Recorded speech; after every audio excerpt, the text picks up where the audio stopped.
The Health and Human Service, the Health and Human Service Committee will now begin. Adams Board. I need here. Here. Ray, Arch, Here. Alice Jones, Here. Slide, Here. Star. Present. Mr. Chairman, you have a quorum. Thank you very much. Matter of fact, I had a tragedy. One of my best friends, African-American male, committed suicide last week, Tuesday.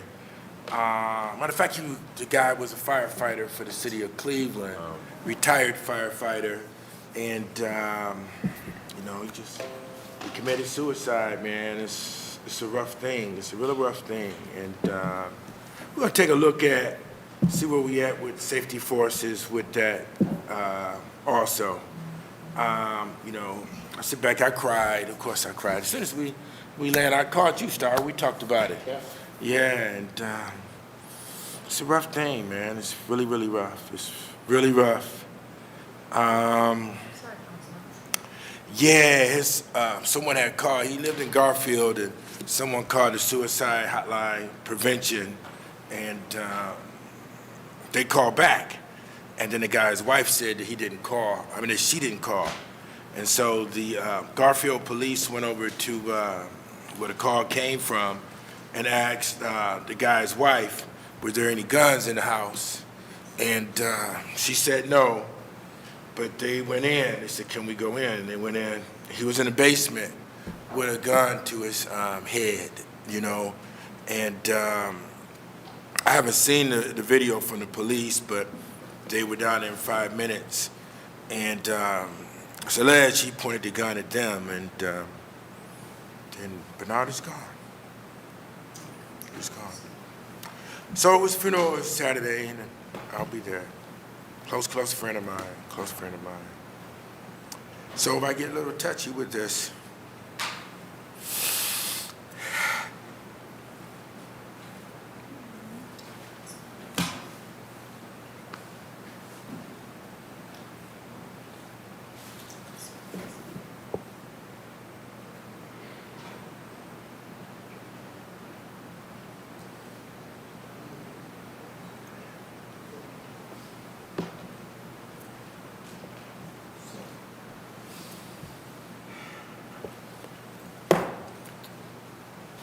just give me a minute. Take it over.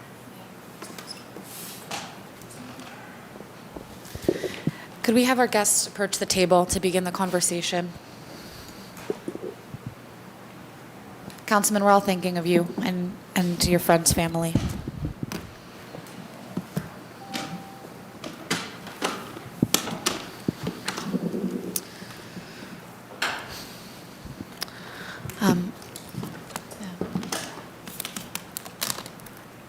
I know none of us would want to have to start a committee like that, but I do suppose it hits home how close this is for so many. I'd be surprised if there wasn't a person in the room who hadn't lost somebody to suicide in their lives. I know I have.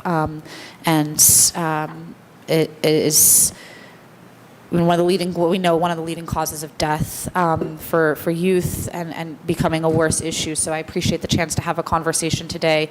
This was planned before Councilman Conwell and Cleveland lost yet another member of our community to suicide, what sounds like very recently. So I'm wondering if we could begin, it looks like, and introduce who's here today and who's going to begin the conversations. I'm Dr. Mary Ann Teitelbaum, and Everyone, if you could grab that if one. I could grab this one. Okay. Yes. Dr. Mary Ann Teitelbaum, I'm Director of Psychological Services for Cleveland Schools. Thank you. Dr. Susan DeLuca. I'm Associate Professor of Psychiatry at Mental Health and also at the School of Medicine and Case. Thank you. I'm Scott Osicki. I'm the Chief Executive Officer of the Alcohol, Drug Addiction, and Mental Health Services Board of Cuyahoga County. And I'm Claire Rosser, Chief Strategy and Performance Officer, also with the Adams Board. And I'm Dr. Kim Bias. I'm the SDOH leader for the Center for Health Affairs here in Cleveland. Thank you so much. And who will be leading our first presentation today? I am, I assume. Clicker? Yes, that is And you Okay. might want to test to see if it Try it out works. first. All right, that's good. Thank you. I'm done. Okay. Yeah. Well, first of all, I would just want to thank all of you for the invitation. I've been here for 2 years. I'm a native Clevelander, but I've been here for 2 years back at home. And we aren't having enough conversations about this. I'm the only adolescent suicidologist in the city, probably in Northeast Ohio, we think. So I'm really excited to talk to you, and hopefully we can think of some ways to collaborate as well. Okay. So if you just learned one thing today, I would just press upon you to use the correct terminology. The community implores us to say these words because of stigma associated with suicide. So oftentimes we say committed suicide. But think about why you say committed for other things, right? Committed robbery, committed larceny. And it used to be actually against the law to die by suicide. And it's still actually in the books in Virginia to be illegal.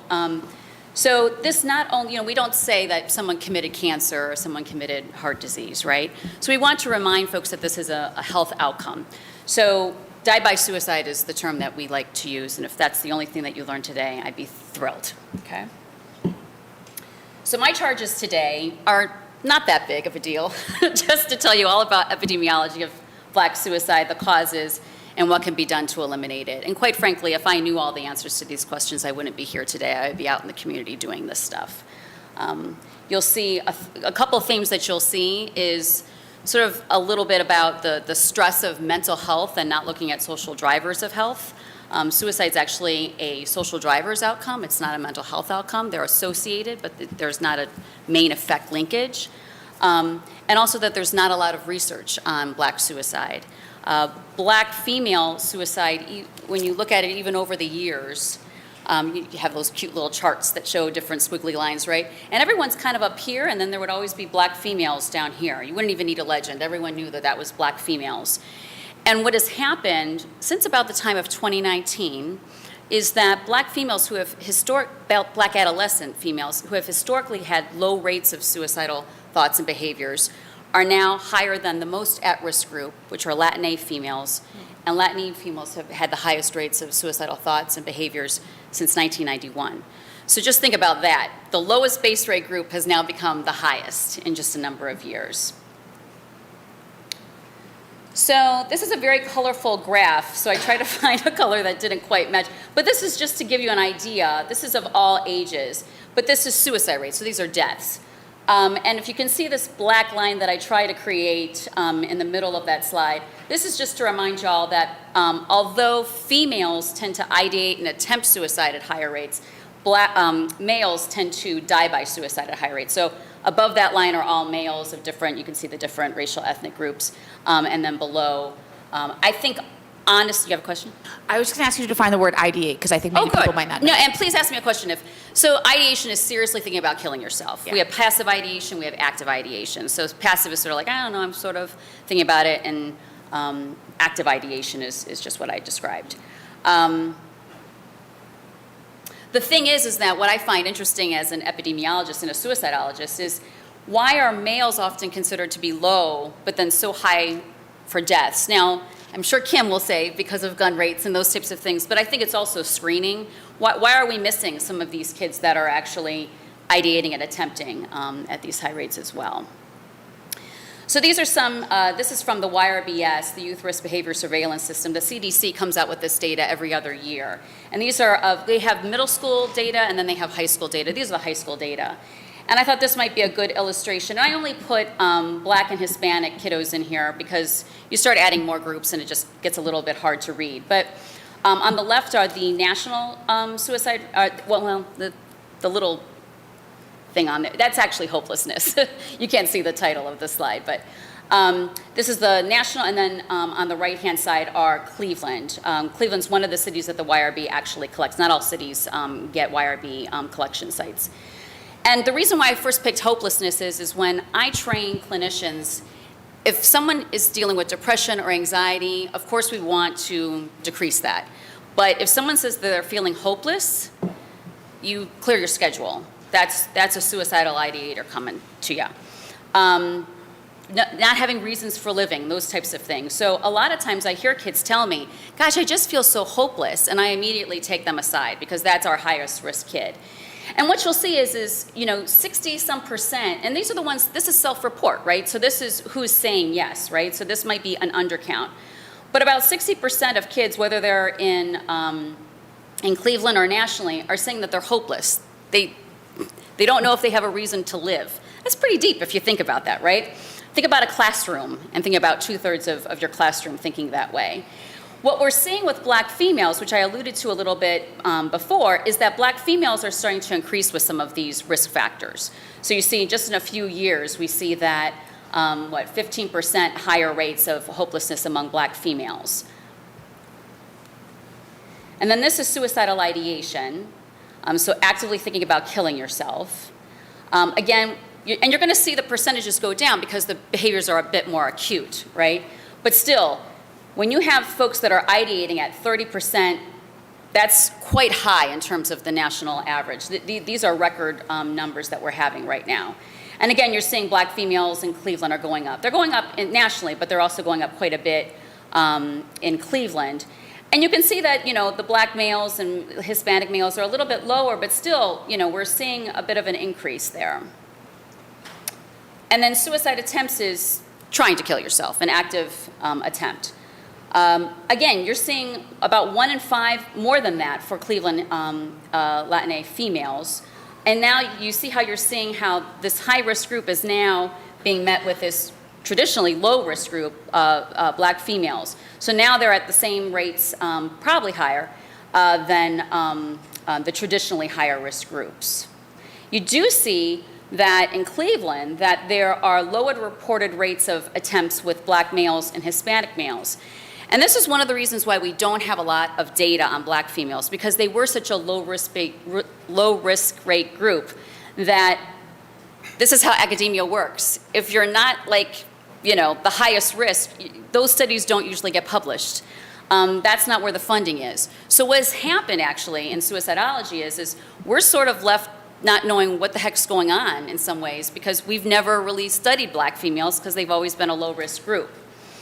Let's not try and make that mistake here. Something's happening here with black males and black Hispanic males in Cleveland. We should be studying that. We should be excited about it, but we should also find out what's happening because traditionally in research, we only look at the higher risk groups.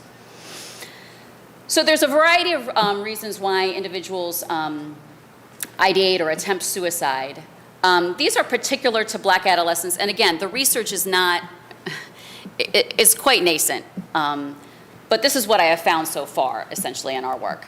That depression, delinquent behavior, poor family support, and substance use. And I have but why on each of those, because why are kids depressed? I think also we have this, sorry for my back. I think we just assume that kids are going to be depressed. That's not a correct assumption that we should have. Why are they dealing with depression? You are not born depressed. Things happen in your society that all of a sudden increase depression or anxiety or whatever. Among our black or BIPOC kids, why do we have, higher rates of delinquent behavior, the prison to pipeline issue? Why do black and brown families have issues with family support compared to non-Hispanic whites? And why is the coping mechanism of choice substance use? These are social drivers that are happening. This is not necessarily a mental health phenomenon. So, protective factors. I like to say that too because I want to be a little positive. We have few studies to focus on the buffers, but we do know some of these, the 5 areas essentially for what we call mattering, so basically feeling connected. And some of these might make a lot of sense, right? The one thing that I want to caution about is religion and spiritual engagement. Some of my NIMH work is along the lines of gender and sexual minority adolescents, and religion is a protective factor for a lot of health outcomes, but it is certainly not protective for LGBT kids, unless it's an affirming church, but there aren't that many. So be careful when we start saying, oh, well, we should be working in religious communities. Well, that will work for a lot of kids, but not all kids. And then, of course, if you have, a trusted adult in your life and all these types of things, then, yeah, you probably have higher self-esteem and all these other kind of personal factors. But again, I want to just stress that while mental health is related, and there's a lot of things that are related to suicide, there's a lot of folks that walk around that have depression and anxiety and will never think about killing themselves. But then they get divorced, or they lose their job, or they move and they feel a bit isolated. And that's the social driver that really kicks into why folks decide to ideate or attempt suicide. So one of the things that we need to really revamp, we've had the highest rates of suicide nationally ever this year. And we have more suicide prevention programs than ever. What we're doing is wrong for a lot of people. Most people that die by suicide don't have a mental health condition, but they have these social drivers that they've been experiencing. So while we can continue to do mental health promotion, we should also be feeding folks. We should also have reliable reliable transportation, economic opportunities, those types of things. I have a colleague that says, if everyone had stable housing, a good income, food to eat, and someone to hang out with, I'd be out of a job. And these are all things that we can do. So I wanted to talk a little bit about mental health real quickly. I'm going to give you all these slides, so don't feel like you have to. But mental health in the Black community and Latin community as well is a little different than for non-Hispanic whites. So the presentation is often different.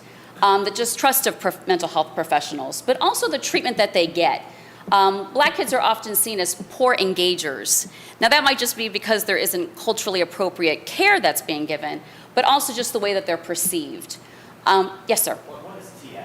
I'm sorry, I was trying to make them parsimonious. TX is treatment.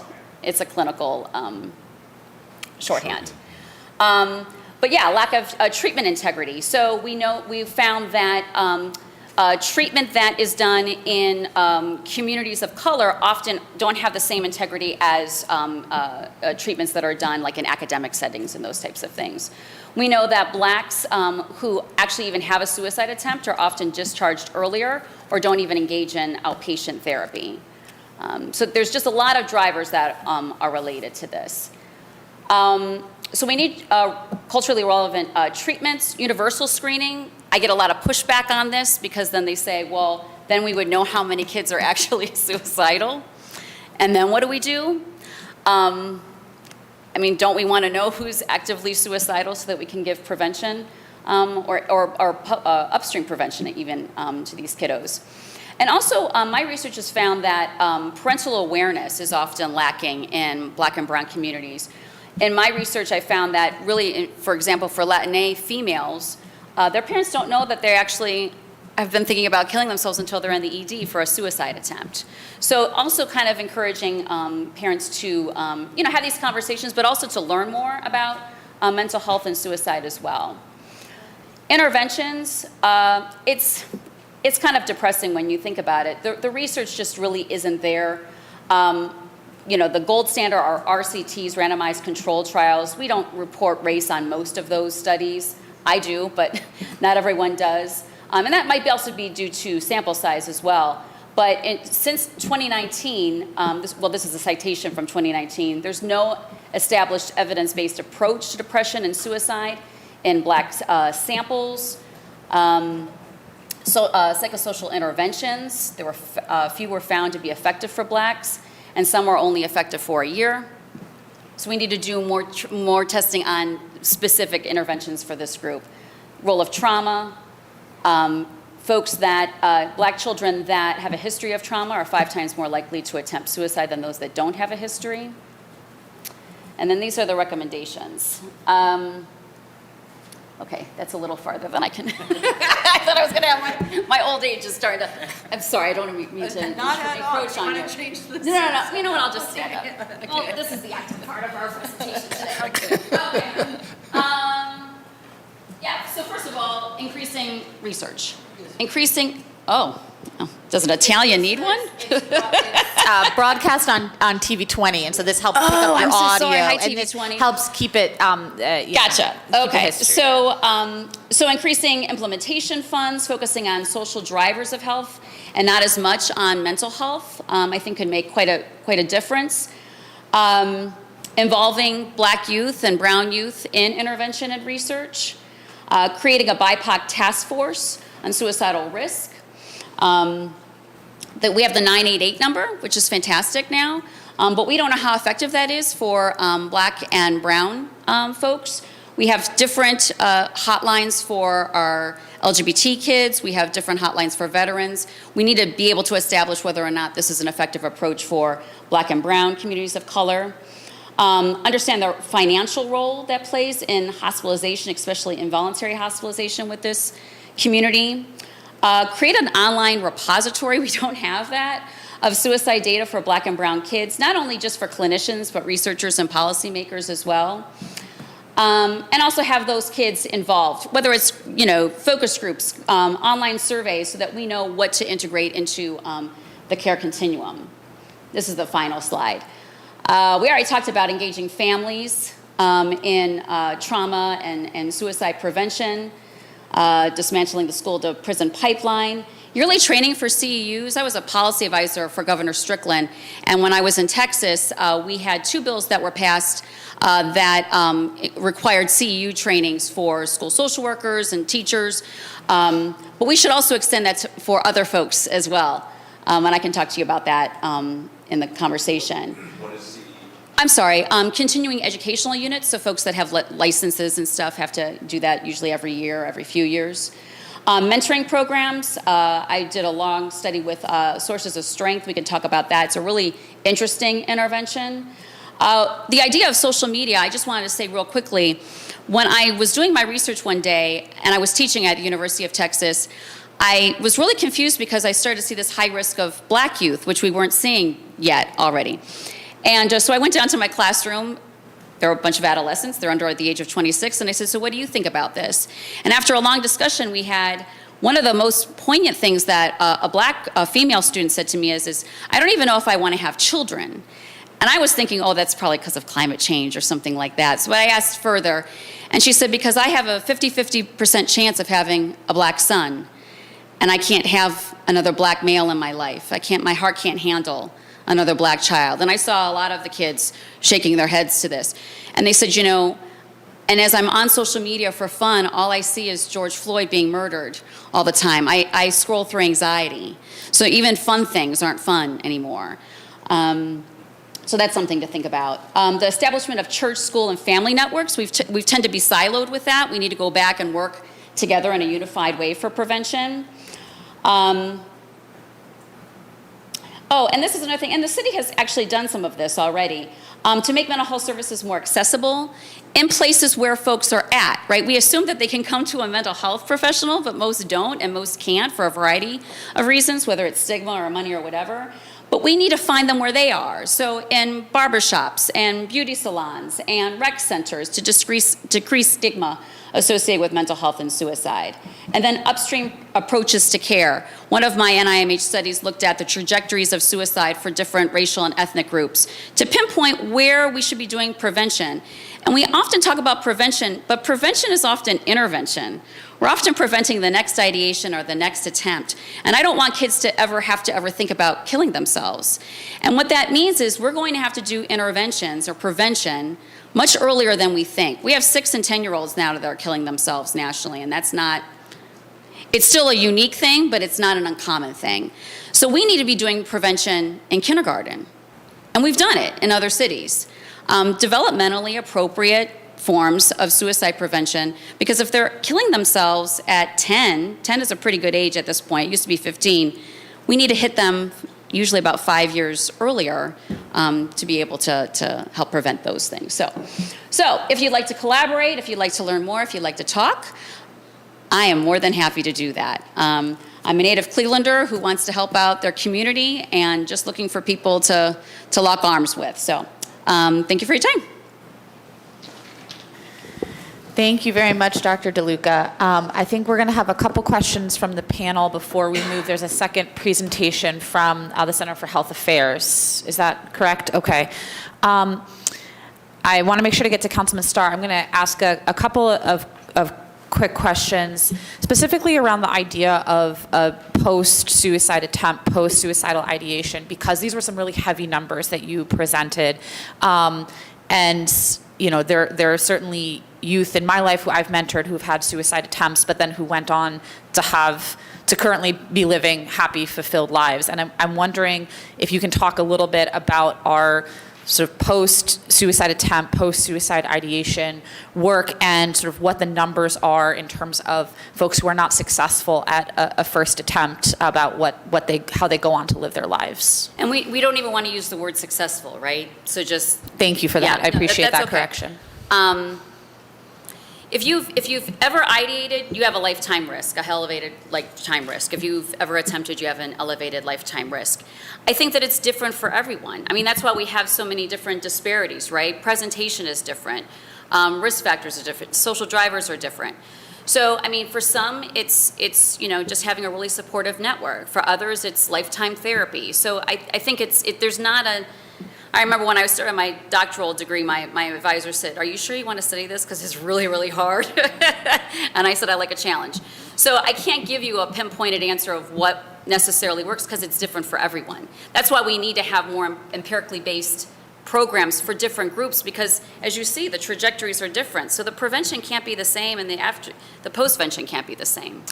Thank you. And I'm wondering if you could speak at all to suicide clusters within either CMSD or within the area. Is that something that we see? And are there any practices that are put into place when we see a suicide take place in our community?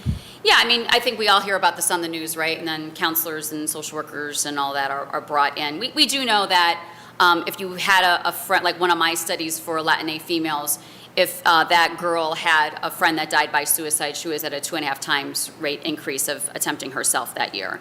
So we know that it's kind of like, show me your friends, show you your future, right? So friends tend to share certain things, but they also share, coping mechanisms and those types of things too, right? So we learn from our friends.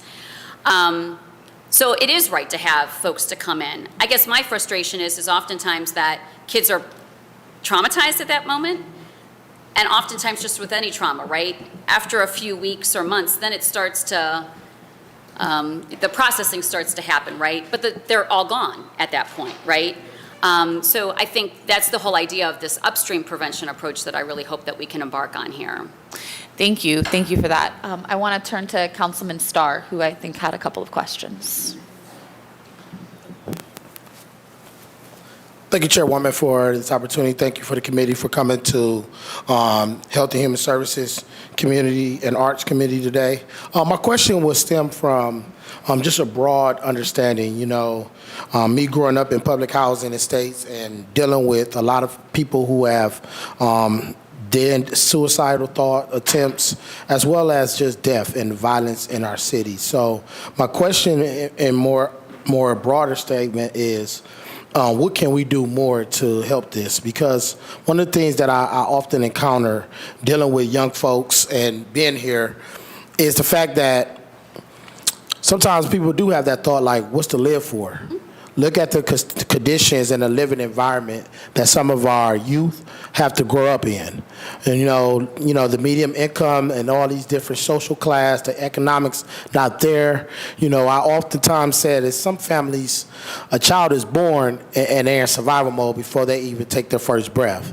There's no steps necessarily to help the family. So it's more so to approach to a broader approach is, what are we doing to help these families so that they can start living? Like, if you're living below poverty threshold, it's kind of hard for you to be able to raise a family, let alone to think that I got a chance to make it out. I oftentimes bring up, people that live in the Cedar Estates on 30th. That's a rough environment. Growing up in the neighborhoods that I grew up in, it is rough, and only very few make it out.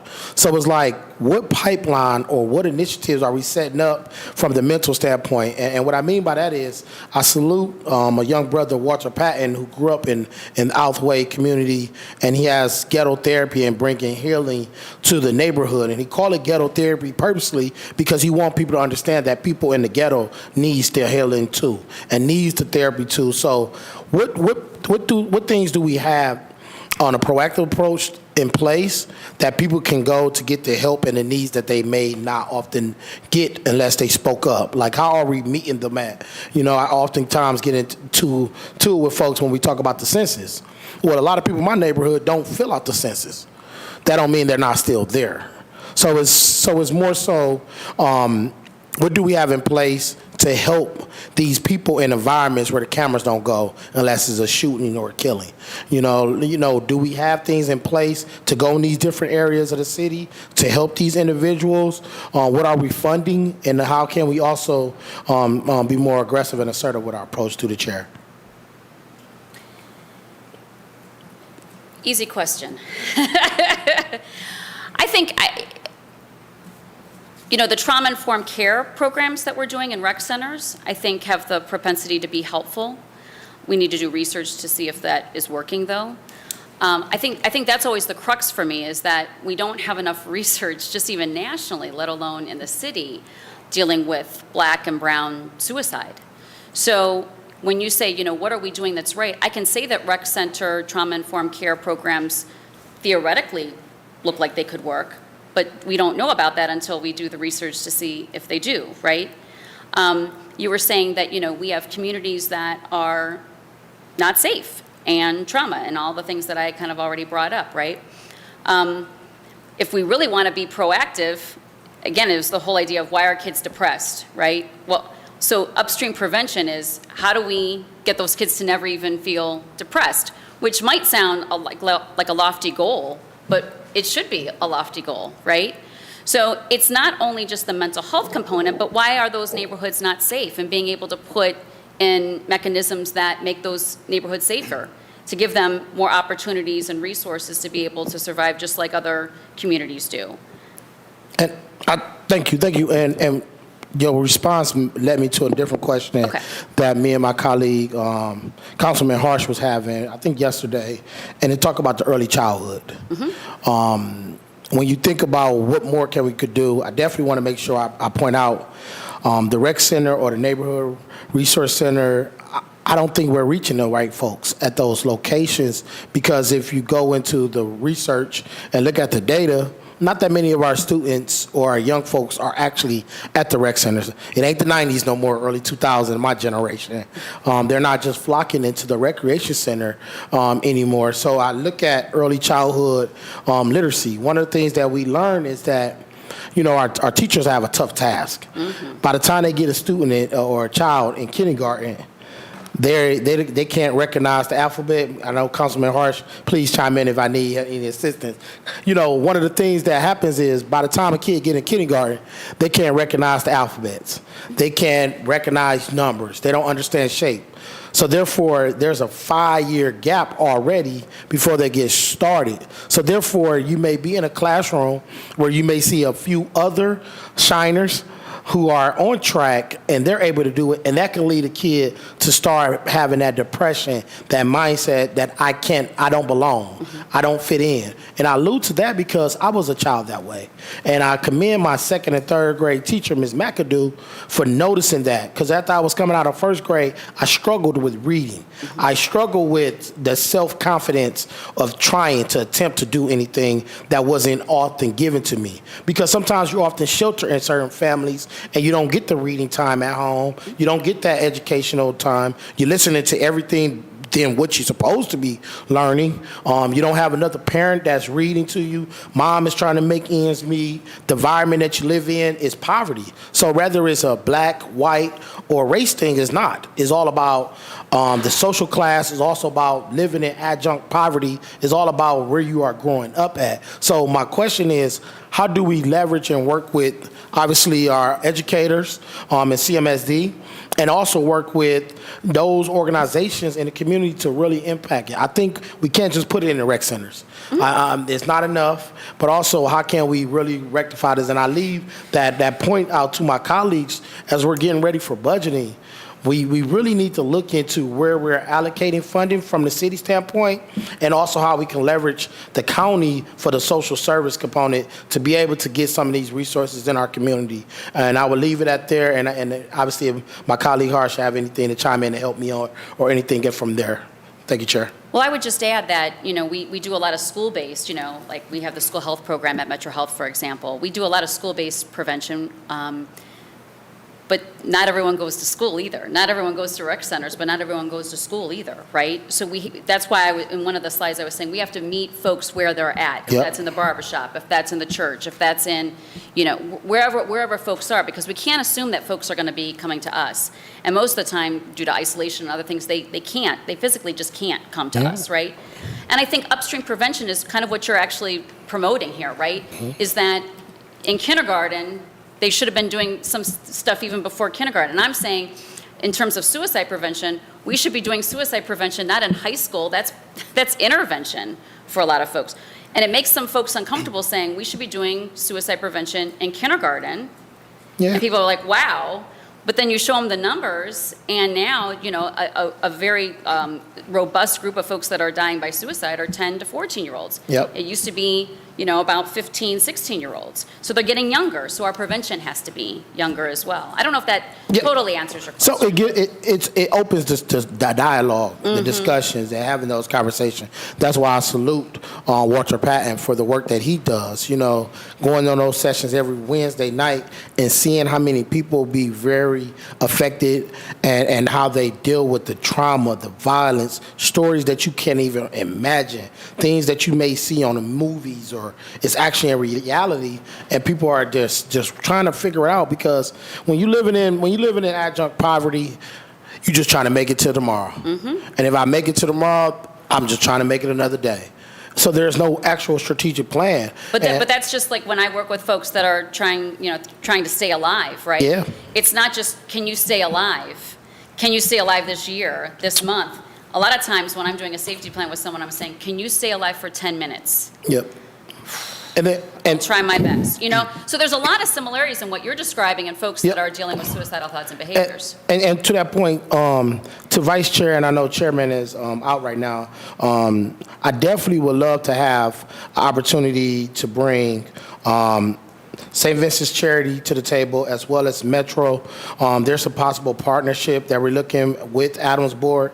I say that because St. Vincent's Charity is looking to do some different things with their campus, because when I look at my neighborhood, the ward that I service, these are some different areas that we definitely need to have at the table. And as they're talking about St. Vincent's Charity deciding if they're going to tear down part of their building or not, maybe there's some things that we can do to say, hey, we may need to keep that building, because that behavioral health, that mental health, all those different things in that neighborhood. And if you know the community that I serve, transportation in Ward 5, public transportation in Ward 5 is the source of transportation, walking, and in those distance of those public housing estates, we don't have a place or a facility to get the treatment that we help. That's why I keep mentioning Walter Patton and ghetto therapy, because I see what he's done within the last 3 years, not just in Ward 5, but across the city in different locations, every Wednesday, every group. So I definitely would like Vice Chair, if you or the Chairman Conwell can possibly, let's probably bring them to the table and see what their actual plans is, and then we could get a broader approach for what we can do to help support them. But I definitely need this type of services in Ward 5 and throughout the city of Cleveland. And I yield, Chair. Absolutely. I think you're exactly right, Councilman, and I appreciate your attestation of what our communities are going through. You see it every day. You see it in our wards, and I hope as we move through the panel, you might hear some from CMSD about some of their work, but it's just really powerful what you spoke to, Councilman, and I agree with you about the work of Ghetto Therapy and so many these sort of small local partners who have that trust that maybe some of these big providers don't always have. I believe that Councilwoman House wanted to speak briefly. Yeah, through the chair to our guests, welcome, good morning. So there are a couple of things. So one of the things, I guess, and it's highlighted, we talked about ghetto therapy, and I think even prior to that, it was like a TED Talk that was done on the Friendship Bench. Are you, anybody? Yeah, from Dr. Dixon Chapande, I believe that's his name, who basically ran basically a program with Zimbabwe grandmothers that could create safe spaces for women who had who are diagnosed with HIV. And what I would say overall, similar to ghetto therapy that we have, a form of it is basically creating safe spaces, for people to be connected with and having a sense of belonging. And so this is one of the things where I said we're not going to have this one-off approaches, while they are important to the capacity that is needed when you think about Black and brown communities in particular. This one-to-one ratio, it is not going to get us where we need to go. And so this is a question from everyone, what is the perspective of really working to build the sense of belonging and community, which is proven to be an actual strategy, right? Like, that's a proven strategy uniquely, specifically for Black and brown communities. What are those efforts, and how do we work to invest in that? Because we don't have the time. While we want some more psychologists and things of that nature, we really have to work on helping people within their own community get the supports that they need in more like group settings. What does that look like? And have you seen the demonstration of that? And that'd be anyone. Yeah, Councilman Scott Osiki with the Adams Board. Thank you for the question as well. So, with the Adams Board, we started a new thing called Youth Move, and that is where children of different communities or Black and brown communities are coming together, and we're partnering with National Alliance for the Mentally Ill, NAMI, on that to head that up for us, and working with our team as well. So it's getting the kids together, like you're saying, like a community, to talk about what they're experiencing in their lives and what sort of things do we as adults need to look at to help them out. That's one of the things that we have for community. The other is kind of like that is the early childhood mental health initiatives that we have. So we offer to daycares and preschools and things like that, consultation services. So they'll be able to, if they identify a child who may need help, to go ahead and work with them and work with the parents and work with that classroom as well to make sure that the issues are being addressed. We also have various school programs that we have. We're in every single school in Cleveland, as well as I believe Cuyahoga County as well. We're in every school. So, that's kind of might be a one-on-one approach, but that is once again raising awareness that for the need that people need these services. And we also partner with Life Act. So Life Act is it's a group that goes out to all of the schools, and they talk about issues, and they talk about suicide prevention, and they talk about, so it's just a way of coming together. They have different groups. Let's say the children will get together and they'll talk about issues. So it's and the teachers are there as well, and adults are welcome to come as well when they have these presentations. So it's just kind of trying to, but the most thing we have with that community is the Youth Act, Youth Move. But we also have a lot of faith-based organizations that we partner with and fund, because we know faith, is often a big part of a community. So it's there. We have various children's programs. We have the faith-based folks working out in their communities. Yeah, so I'm glad you read. So that's my last little point. I'm going to try to wrap it all together through the chair to the panel here. So there was you talked about how the young woman said she didn't want to be a mother because of the reoccurring of George Floyd. And there was a study that was done by Dr. David Williams that specifically looked at the impact of police killings on unarmed people. And they did a whole bunch of stuff, but the summary of it was the actual impact, not just on the person, but the actual community, like the long term, just one. Yep. That would impact people, and have the triggers, like if you were a diabetic, right?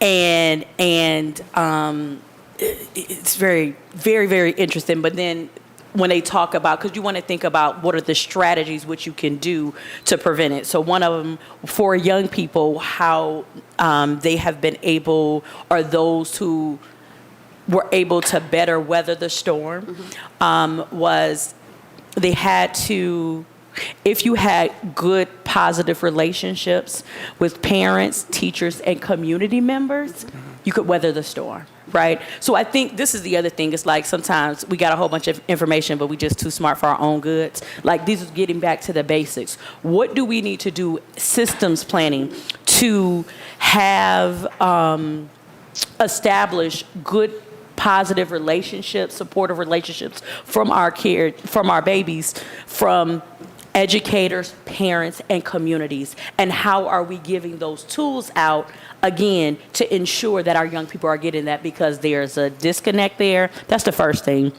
And then you asked the question, well, you talked about the relationships with religious organizations.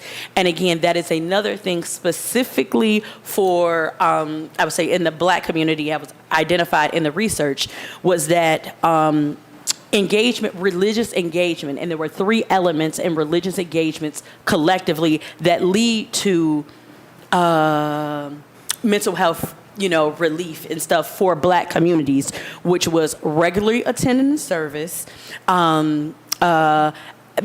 being able to be in regular contact with those within your religious community, and kind of having a daily lift, like prayer, basically. That's the simplest way. And having prayer. Those elements together really began to have a formation that have shown and proven to have positive mental health relief within the Black community. So if you all can talk about those things, like I said, this is a very dynamic type of conversation that we're having. And it's like, how do we start utilizing more of our government resources, connections, and alignments to actually do the things that are culturally responsive based on what we already know, and not try to recreate the wheel. So if you all can answer that, that would be helpful. I can actually speak to Claire Rosser with the Adams Board. And what we're seeing is exactly what you're describing. If there's a supportive community around any person, but around a young person, that is going to help them cope with whatever situation comes their way. So one of the strategies that we have at the Adams Board is to make sure that individuals are confident having conversations about this really tough topic. This is hard to talk about, and so we do a training called Question, Persuade, and Refer. We go into small group settings. We go into churches.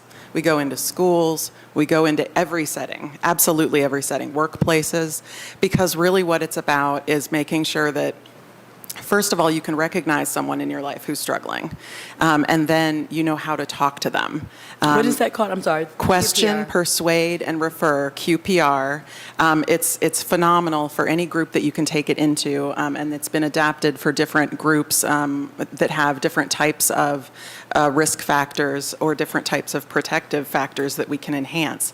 So I would definitely recommend for any, we're out in the community with those, and it really just boosts people's confidence to be able to address those issues, and then they know the resources that are available as well. But the If I may- problem, can I just talk about QPR for a second, though? The research does show that most gatekeeping makes the trainees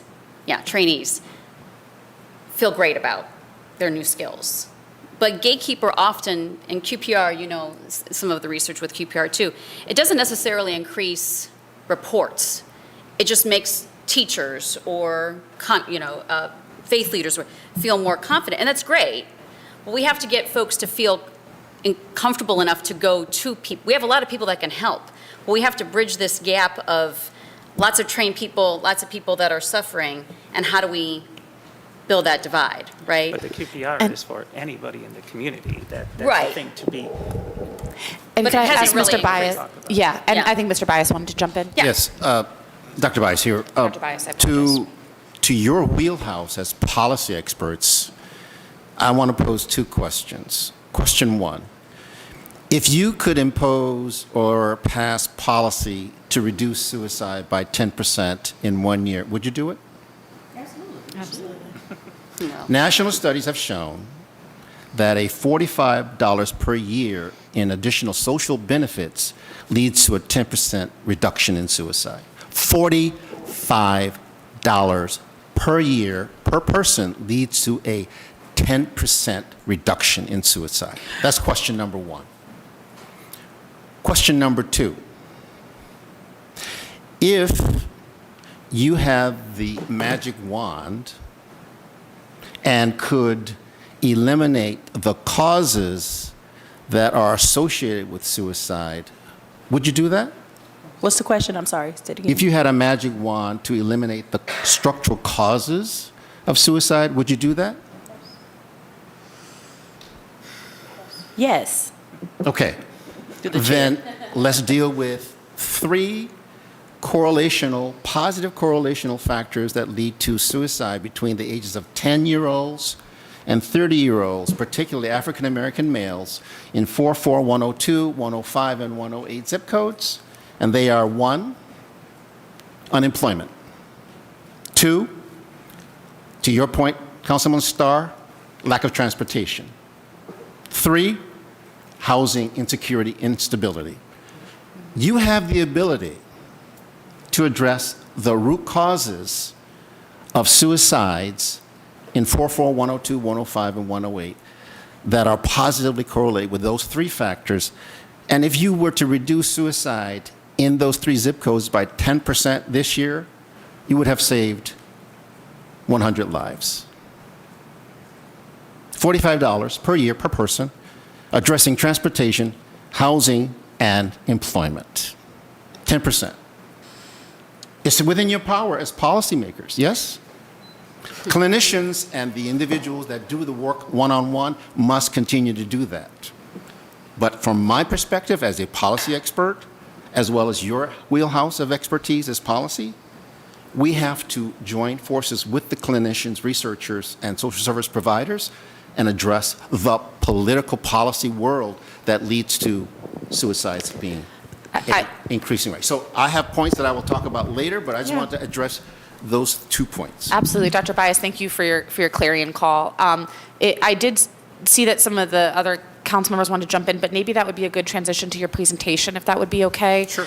Because I know that we want to make sure to give you that full-throated attention. So I think you. if we could pull that up. Can I jump in real quick before you? Yeah, real quick, yeah. I think it's worth pointing out that we don't necessarily have the power to do all 3 of those things with a magic wand or with the wave of a pen. And I think there's a lot of misunderstanding in the community that we all sit on the solutions to all the world's problems. And the fact that the world has problems is because we haven't chosen to end them. And that's not exactly how public policy works.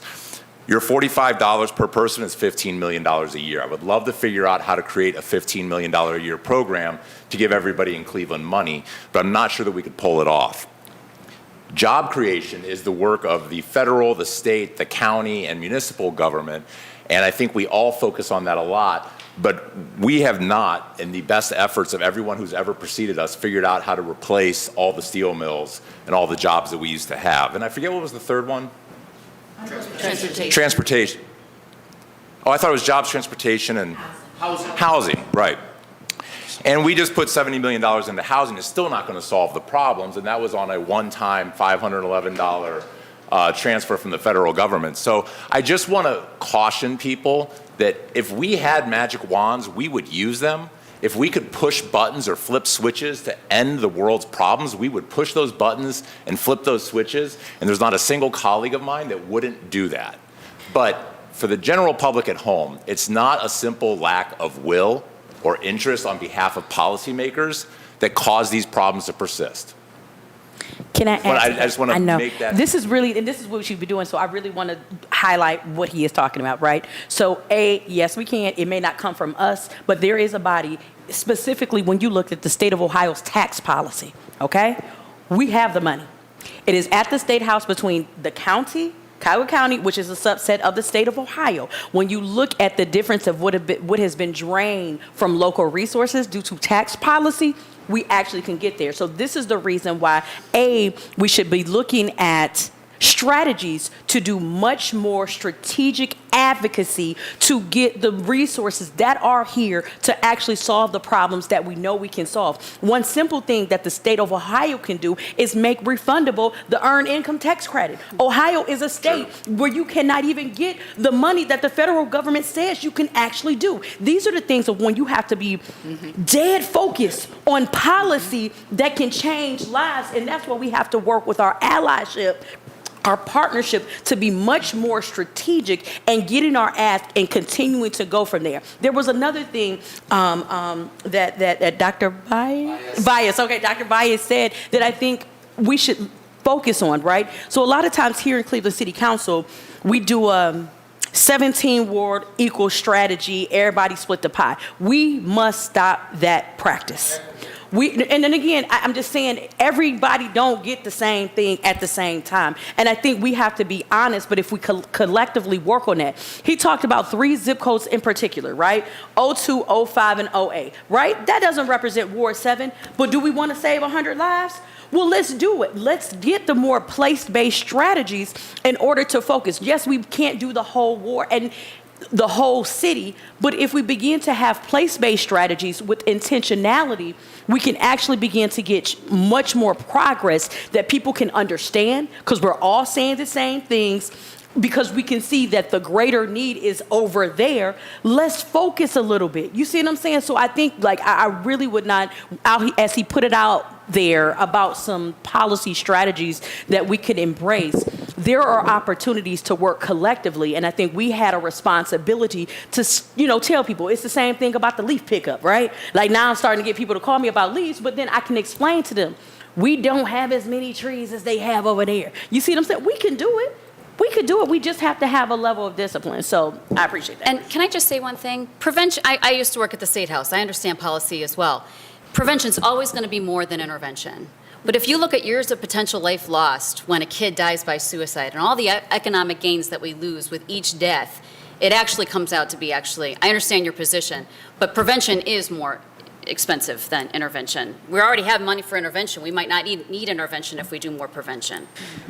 Right. We lost 1,006 individuals in Cleveland between 2017 and 2020, from the ages of 10 to 65.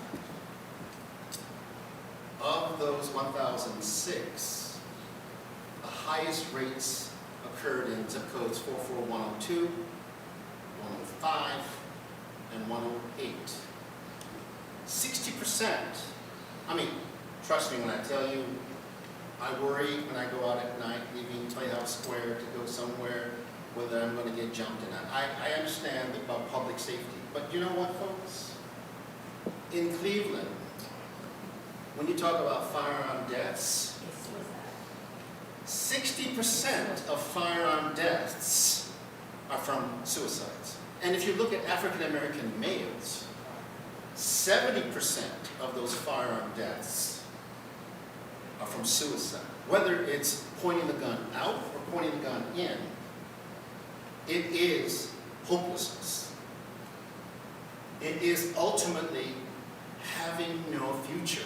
Child tax credit, that got wiped away. We went from childhood poverty rate on the national level from 7% to 12% overnight because the federal child tax credit went away. Do you know what the childhood poverty rate in Cleveland is today?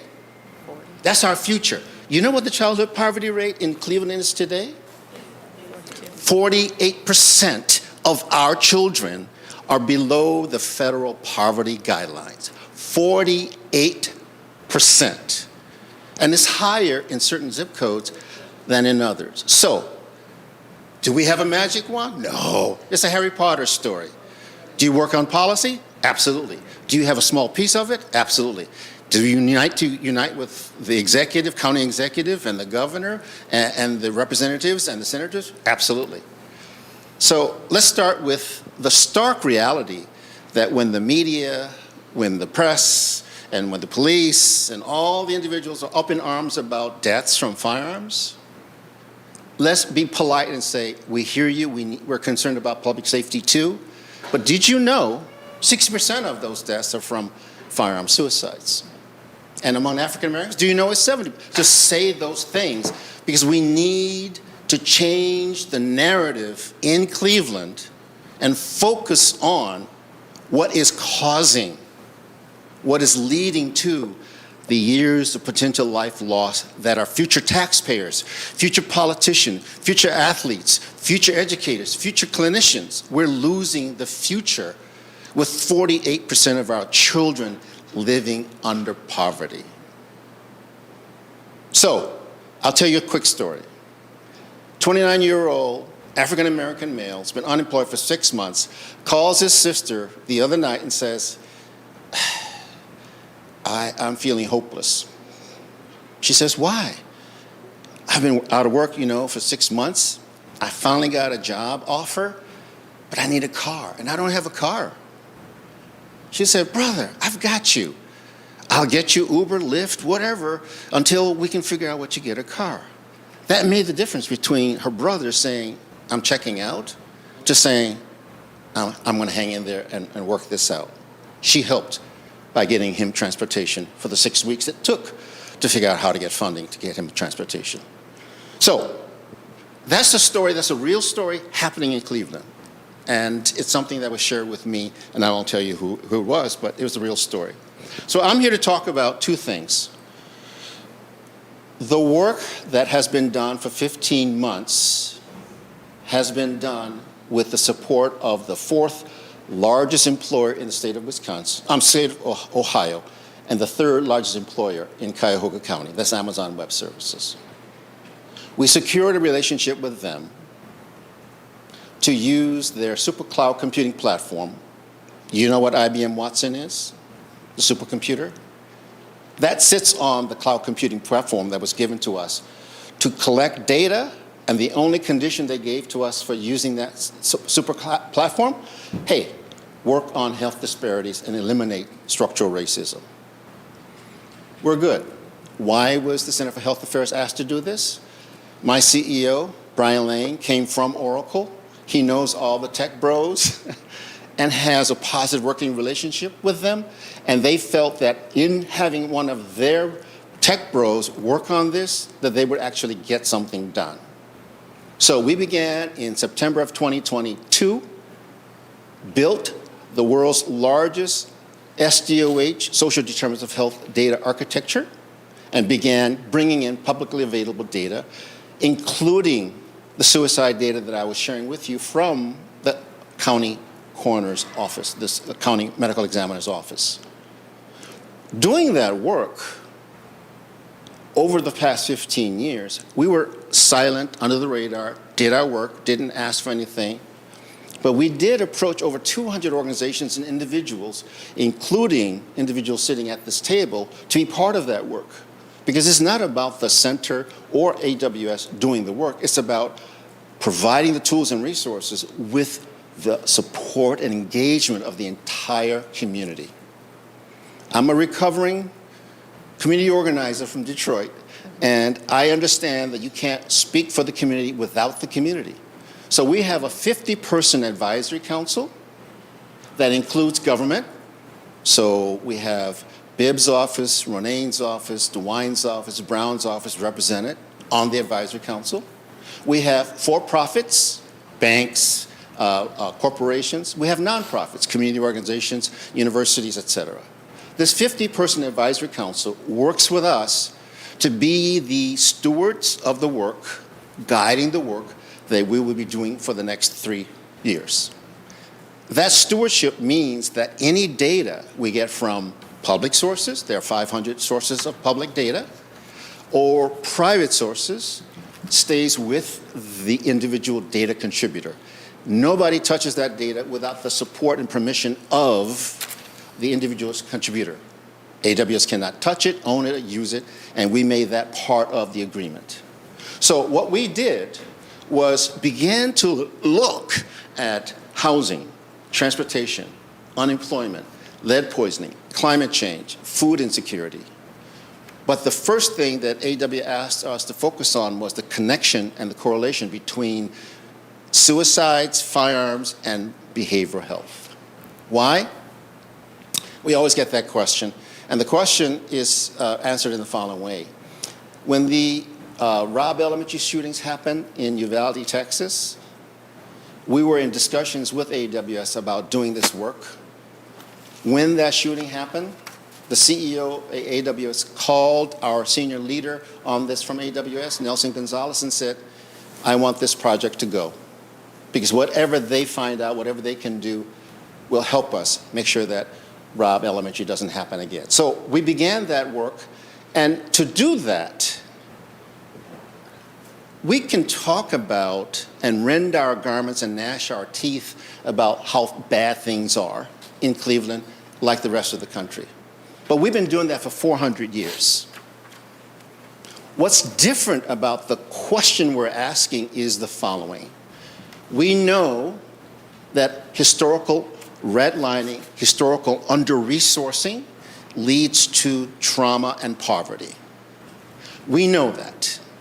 So if we understand that intra, that is the racism that's been incorporated into the person, as well as inter, that is racism that causes conflict between individuals, as well as the culture of Cleveland, Ohio, the US, as well as institutional, courts, schools, prison systems, etc.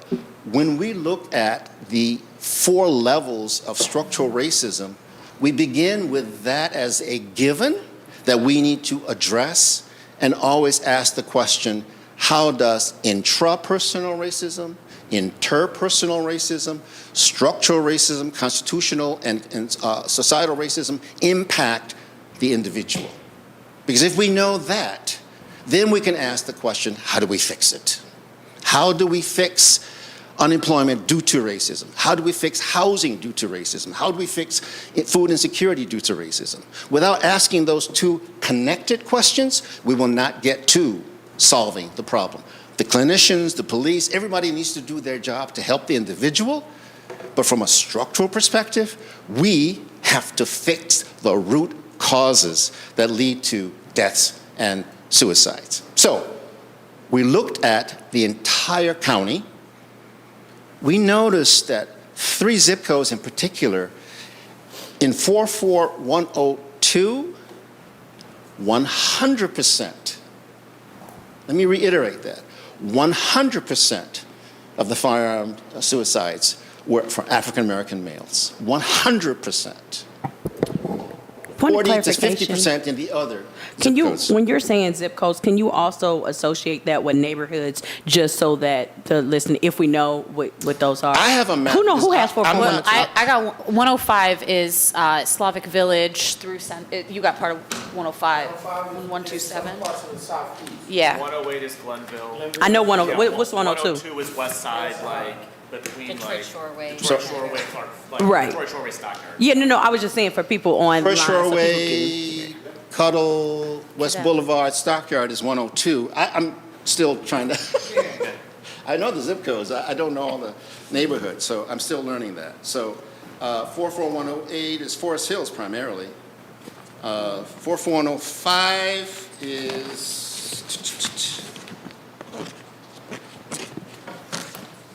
44105 is South Broadway, Union Miles Park, Corlett, Mount Pleasant. Okay? What did I do with the remote? Oh, it's down there. Oh, I placed it down there. Thank you. So when you look at those 3 zip codes, we found a preponderance of those suicides occurring African American males between the age of 10 and 30 were in those 3 zip codes. And again, we brought in the data to show why. What is it that is the precondition?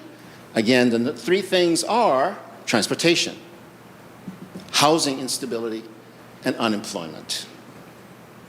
So on our advisory council, we have the Greater Region Transportation Authority.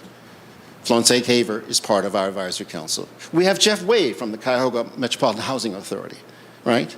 And we have Habitat for Humanity. So we have the right people at the advisory council level to guide the work to create both programmatic and policy changes. So what we decided to do with Dr. DeLuca and others on the advisory council was to say, we can't, as you say, Councilman Hirsch, may wave a magic wand and solve everything. So how do we begin to do a pilot in 3 zip codes that focus on those 3 things with all the stakeholders sitting around the table? So this is what we're going to do. We're going to start with short term. So Angela Ceases from the Cleveland Public Health Department, the folks at Adams, et cetera, have said, here are the folks doing the work in the space. So how do we convene them? So we're in the process of convening everyone now, having a collaboration, because we need to both convene and coordinate our efforts so that we do not have individual organizations working in silos, right? So we're still trying to reach out to MindWorks, I think, is it at the Cleveland Metropolitan School District? Humanware, yes. We're reaching out to Humanware and trying to make a connection with them, as well as bringing community organizations to the table. So that's the short term, 3 to 6 months. Over the next 6 to 18 months, we need to have more providers available who look and are from the culture. That's racial concordance according to the terminology that's used. We also need to look at ways of increasing insurance access and a physical location. But we're also using technology, because within 30 seconds, there's an app that you can connect with a therapist who looks and sounds like you, and you can talk to them about suicidal ideation, depression, anxiety, et cetera. So we're going to deploy people as well as technology, and we're going to geofence 44102, 105, and 108 to pour this platform available to populations. But most importantly, we're going to say, here's the baseline, and these are the things we're doing, and are these things making a difference? Because we need to evaluate, are we having impact? Are we improving conditions by first taking the temperature, getting the data on the baseline condition, and then figuring out what the interventions lead to. Then the longer term is a huge, hairy, audacious goal of economic mobility that talks about child tax credits, talks about housing vouchers, talks about universal income, talks about transportation. So we're going to be doing all these other things concomitantly. At the same time, we're working on 44102, 105, and 108 to do not intervention, to Susan's point, but prevention, because we know that it is the unemployed, underhoused, and lack of transportation, males between the age of 10 and 30, both in school settings and in community settings, that we need to pour our resources into to do the, hey, you're feeling hopeless? Here's a job training program. You're feeling hopeless? Here's a voucher for transportation. You're feeling hopeless? Here's ability to get housing, at least short term, but a stable housing over the long term. So that's the longer term strategy that we have of doing the work. So when it's all said and done, we're asking the people sitting in the communities as well as at this table to continue to support the work being done at the clinical, individual, interventional level. That's not an either-or proposition.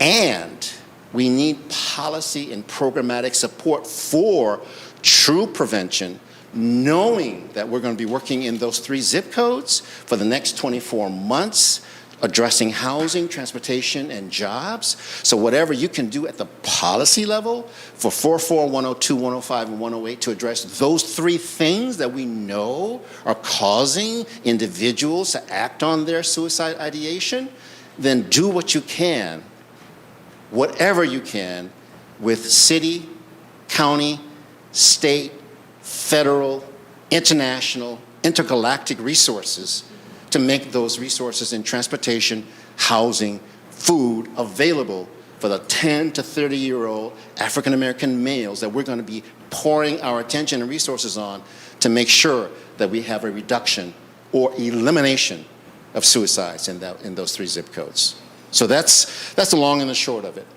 Thank you very much. Thank you, Dr. Bias. I want to also give an opportunity to the CMSD to, I apologize, Mrs. Title, Dr. Title, oh, you know what, I should assume everyone on the panel has a doctorate, I apologize. Dr. Teitelbaum, I wanted to make sure to give you an opportunity to speak as well. Do you want me to do the presentation or? Yes, comment? I would love it. Yeah. I'll tell you, my goal here is to be wrapped up at 11:30. So I think that's still plenty of time for questions, but I just want to make sure we get through all the presentations before opening it back up. Okey doke. Thank you very much. Okay, I was asked to address two questions. What is being done within the schools related to suicide and suicide prevention? What steps are being taken to address this issue? And what data, if any, does the district track on suicides within CMSD? And what have been the trends over the last couple of years? So we'll talk about the first one, what is being done in Cleveland. There was comments about early intervention, and Cleveland has a social emotional learning program based on CASEL, which is a national clearinghouse that looks at social emotional learning, and these programs have been vetted and research has been conducted. The two programs that we have in Cleveland are PATHS and Second Step. These are conducted in the K through 8 classrooms, well, actually pre-K through 8, and conducted by teachers within the classroom. These are curriculums. The district also has Gaggle, which is a computer-based program that looks at the communications that students have on their devices. And it looks for keywords, and then that information is sent to Safety and Security. Safety and Security forwards that to our crisis response desk. The crisis response desk forwards that to our school psychologists and/or our guidance counselors in the schools. Those students are interviewed to determine whether or not that information was a plea for help or a comment. And so those students are then identified and addressed by the personnel in the school. Our primary responders in the schools are our school psychologists, who are assigned to every one of the schools, all 105 schools. We have nurses, both RNs and LPNs, under the supervision of RNs, who also can respond to crises, and guidance counselors who have been trained through the crisis desk. Could I ask a quick question? Could you break down how many schools are served by each school psychologist, each nurse, or each guidance counselor? Are you implying here that it's a one-to-one ratio, one nurse per one school, or what's the ratio? The ratio, the goal in Cleveland is a nurse in every building. Okay. There are some schools, I believe, that are uncovered or covered by interim nurses because we just don't have the bodies. Every school has a school psychologist assigned to it. We try to staff our buildings at a ratio of 1 to 600 students. Okay? And would you agree that's high? Yes. Thank you. I would like it to be lower. And we have to remember that in Cleveland, we don't have elementary school guidance counselors. And so our psychologists act both in both capacities. Some of my psychologists do groups with children. Some our primary focus is special education. But we do provide groups for children. We do provide definitely crisis intervention. Okay? So a ratio of 1 to 600. When you ask me that question, how many schools? I have 1 or 2 psychologists that have maybe 3 assignments, but most of them are 2, and some of them have 1 building. So our high schools have usually 1 psychologist or 1.5. Okay. And then we also have CES family support specialists who are active in trying to obtain resources for children and using the integrated health consent form, which would allow communication between agencies and the school district on a regular basis.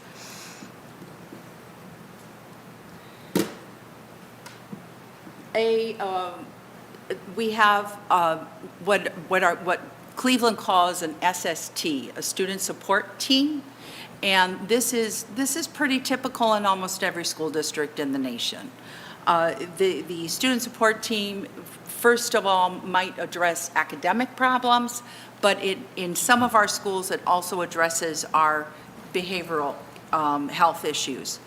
I will also say that with the development of the integrated health department in Cleveland schools, some of the mental health and physical health issues do not go through student support teams any longer, but now go through the integrated health team. Teachers or parents can identify a concern with a student. The SST teacher representative in the building will collect the information and provide that to the team members. The recommendations are suggested to the teacher, and then we, as I said, also include the integrated health consent form when we can. So that is at a tier 1 level. When we're talking education these days, we talk about tier 1, tier 2, and tier 3. For those of you who are not in education, tier 1 is general education. What services are available to anyone in a school building? That is oftentimes a reading curriculum. Now, PAS and second step would be a tier 1 intervention or curriculum. Tier 2 interventions are what happens in the SST. These would be specifically designed interventions to help a student. I will just say in reading, for example, but also let us say that a child's having a behavior problem, they're arguing with their peers, they have been, they're not completing their work. A teacher might come to the SST and then we might set up a reinforcement program. We might have them work with an older peer. There might be research-based interventions that we would inculcate at that point. Tier 2 might also be a referral to our mental health partners in the schools, Applewood, Belfair, Murtis Taylor, et cetera. We have every school has a partner. Which the Adams Board pays for. Yes. Yes. Okay. That's you guys. They're here at the table. And so if there are openings at that point in time, they might be referred for therapy, and then the agency personnel would obtain that permission. Some schools, either through the guidance department or through school psychology, might do some individual counseling groups or social skills groups. And then we also request information from physicians at that point in time. Are there any mental health issues that we need to know about? Are there medications? That kind of information might be collected at that point. And finally, oops, I'm sorry, I forgot to go forward on these. Tier 3, evaluation for special education services. So for students that might have significant mental health problems, we would be looking at providing a smaller classroom through an emotionally disturbed program or other health impaired program. We do what are called functional behavioral assessments. So here, if a student is referred because of an inability to complete their work, feelings of depression or inappropriate behaviors in the school, we take a look at what are the, it's an in-depth analysis. We're looking at the antecedent behaviors, what happens before the behavior, what is the behavior, and what are the consequences of those behaviors, and then we seek to intervene at a point within those behaviors to change that trajectory. And I already pointed out that we have first responders in the school that are contacted by the crisis desk. We also have frontline referrals during crisis outside of school hours and within school hours as needed. As part of our crisis intervention packet, we do use the Beck Depression Inventory for Youth, and that helps those. The question about helplessness or hopelessness is one of the key items on the Beck, and we've used that system for quite a while. If there is an event, so if in a school day, a student writes or draws, let's say, a gun on their paper, or says to their friend, you know, I seen, you know, this is terrible, I can't go on anymore, broke up with a boyfriend. Or there might be a situation where a child is going through extreme issues at home. Maybe a family is breaking up, or perhaps there has been a violence in the neighborhood. And this comes to the awareness of the teacher. The teacher is to tell the principal is to call the crisis desk, and the crisis desk then contacts the school psychologist. If the school psychologist is currently in that building, especially in those buildings where we have one psychologist, there might be a concurrent referral. In other words, they'll tell the principal, but also tell the school psychologist at the same time. The average number of calls to the crisis desk over 5 consecutive years prior to COVID was 755. The total number of calls for last year, 2022-2023 school year, was 760. CMSD has only one reported completed suicide after a referral to the crisis desk, an event which occurred in 2000. I point that out because I believe our crisis, our crisis process, our response to what we know is good. We utilize the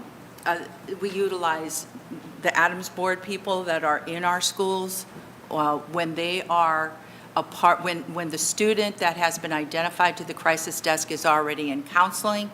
We use the Adams Board social worker to do the intervention with the student and try to contact them. So we have a system of first responders in case someone's not available, okay? We try to hook a child up with somebody that he already knows, and this is why I feel it's so important for my staff, school psychologists, to be in the building and to have a good ratio so that kids see us and know that we're part of the community. Dr. Teitelbaum, could I ask one clarification? What is the total number of completed suicides from the student population from CMSD I do not have that information. Okay. The information I have is for those students that are reported to the desk. That is a problem with the data that I have. Okay, so are you saying that CMSD does not know the total number of students who we've lost to suicide in over, let's say, the last 5 years? I would say no.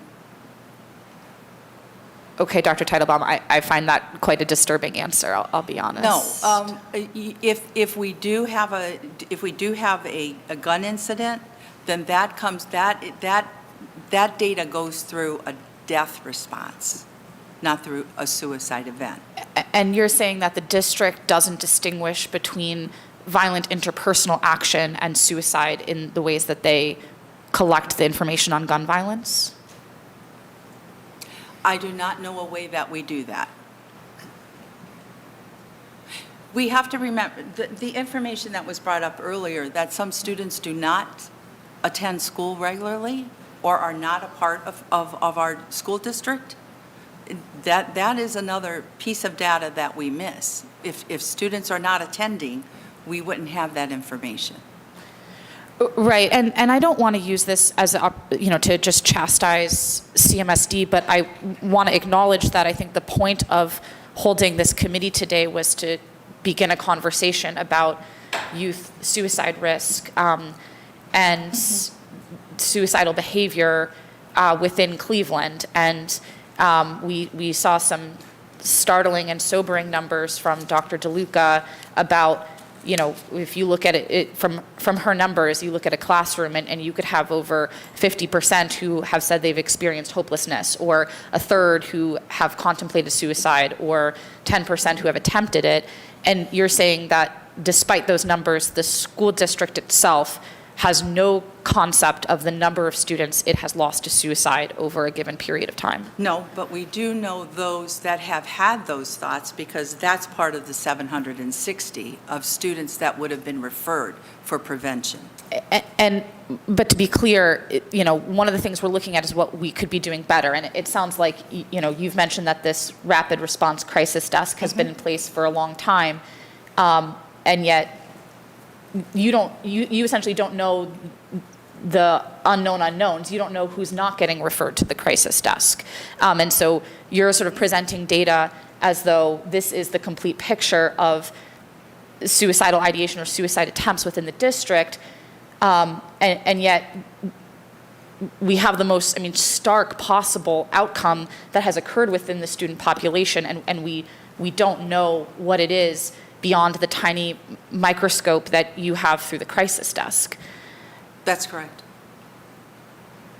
Okay, I find that quite concerning, and I hope that that's a follow-up action that perhaps this committee can take along with the Workforce and Education Committee to perhaps send a letter to the district about the need for this data. That's quite a disturbing answer to me, given the presentation that we've seen today and what we know from our student population and how much pain and suffering is happening internally in the minds of our students in any given classroom. The idea that we haven't even tried to do this is disturbing. I'll let you continue with the presentation, but I'm shocked by that.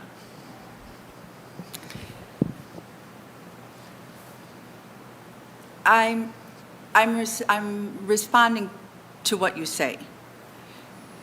That we don't count the numbers doesn't mean that we haven't addressed the severity of the effects on other students when this happens. So I understand your concern that we don't have a number to share with you, but I can say that when we do death adjustment or when we go out into the schools to talk with students regarding a death in the school, I think we try very hard to identify those people who are at risk. When I was at John Adams last year, conducting intervention with a teacher who saw the dead child and equated that with her dead son who had been murdered, we made sure that she had support. So the other students for whom those kinds of events happen, we do provide support.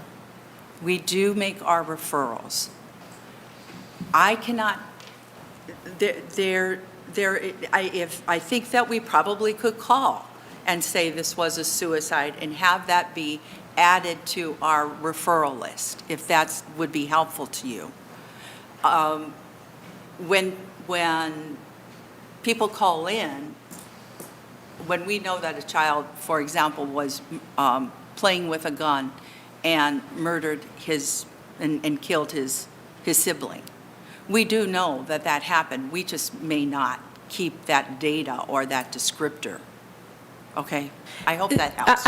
It does, Dr. Teitelbaum. The last thing I'll say is, in your description of this, it seems like there's a constant meshing of this sort of interpersonal violence with suicidal ideation and suicide attempts from gun violence. And if the tools that we use to address a problem are tied to how big we think the problem is, and if this crisis desk from CMSD has only ever identified one death by suicide in a school district where I believe there have been many more deaths by suicide, then I don't think that crisis desk is doing its job. And that's what concerns me about it, that we're sort of missing it. We're saying, here's all the programming we're doing. Look at how we've responded in these moments of interpersonal violence, but we're not actually capturing or aware of really the scope of the problem. That's what concerns me. So if we look at the next slide, and my concern is, to suggest that the desk is not doing its job, to me is saying, well, then why do we fund it? Yeah. But we have 50.3% of the phone calls that are suicide ideation.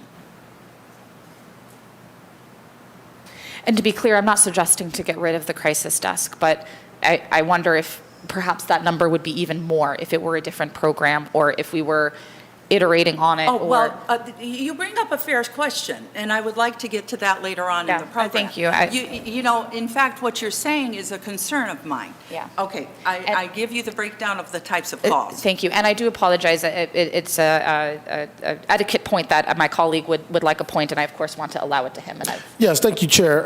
The point that I bring is just getting an understanding from the crisis department that we have with CMSD. The reality in our schools, a lot of death is happening in our city, and it affects a lot of our children. Yes. The neighborhoods that they live in, the memorials and visuals that they have to walk through, the things that our youth are able to see is very important. And if we recall when John Adams incident happened right in front of the school, I knew around 9:30 at night when I was at home, I was looking forward to seeing was CMSD going to close the school or leave it open, or what things were in place? So my point that I want to bring up is, one, I believe it's very important that the faculty, staff, the teachers get that exposure to our neighborhoods more often, because sometimes decisions are being made and we don't understand what the kids are going through. I knew I sent out an email from the John Adams violence that happened, and that helped Eric Gordon then make a decision to possibly close the school, because one of the things that I noticed from being in the community and talking with Councilman Kevin Bishop when that happened in his ward was the fact that I'm like, if that happened right at that bus stop in front of the school where a kid committed a murder, the first responders are educators, security guards, and teachers. No one else is a first responder, as well as students. So having the school open and having media there, you got to think from the lens of students as well as their parents. I'm not sending my kids to school if this can happen there. So I wanted to see, do we have anything first from the death policy that we have implemented possibly with CMSD? And then also from that standpoint, because, you know, these homicides and these deaths and these shootings and everything that's going on, our children see it as early as 8 years old. You know, they can tell you about what happened and how it happened, and then after they finish talking to you, they continue to play. That's PTSD. And our kids are seeing so much that we need to have things in place to make sure that they are healing and referral. So I know you have more point in the slide, but I just wanted to put that point out there that there's a little bit more things that we can do, or is there some things that CMSD have from a policy standpoint in place to make sure, obviously, safety of the building, but also that exposure? Because I can't blame a teacher if they don't know, if they never took step a foot in those shoes, walked the same routes to the schools that the kids, or been on a trip, or been in that neighborhood, to get an understanding why this child may be, quote unquote, be acting out, that they may say, or this child is not registering things that they are teaching and stuff like that, because they're not exposed to teacher to what they're exposed to as a student, and sometimes that's where the gap happens on a lot of the things, and it happened for me as a child as well until Ms. McAdoo. You know, she had a foresight of who I am as an individual and poured on that extra love. So I yield, Chair. Thank you, Councilman. And I will let Dr. Teitelbaum continue your presentation, and then Councilman Harsh is first up after we finish. Okie doke. So these are the types of calls that we take at the rapid response desk. I'm going to skip the kinds of referrals. In summary, we have systems in place to address concerns as they become evident to school personnel. We have no district-wide suicide or mental health screening practices. That's a problem. And that is addressing the question here today. We have none at this time. Integrated Health has been discussing what we can do to change that. Some of the programs are a little pricey, and so that brings another issue. But this is one area that I would like to see changed in my department, and to be available to do a district-wide suicide and mental health screening, at least at 2 to 3 different places in the age ranges, in the high school, at the junior high level, at the 7th or 8th grade level, and possibly at a younger level. We had looked at a digital program that would have looked at feelings starting in first grade. They were using faces at that point in time, and the district did not move forward on that program. That is one program I would like to see initiated. Our integrated health department addresses crisis events with the school psychologists, the nurses, and the Say Yes, and external partners who are critical. I do need to say that. HumanWare assists in crisis events with the rapid response desk that is called during school hours. Regarding trends, calls to the crisis desk are consistent with pre-pandemic numbers.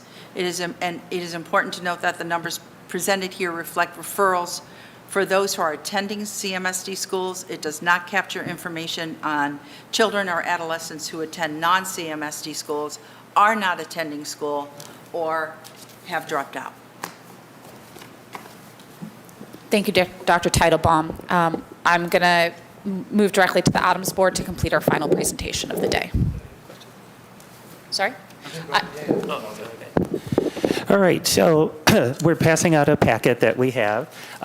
Basically, what we'll talk about today is that the Adams Board, that we have extensive outreach and public education that we have done for the past 12 months related to 988 coming on board.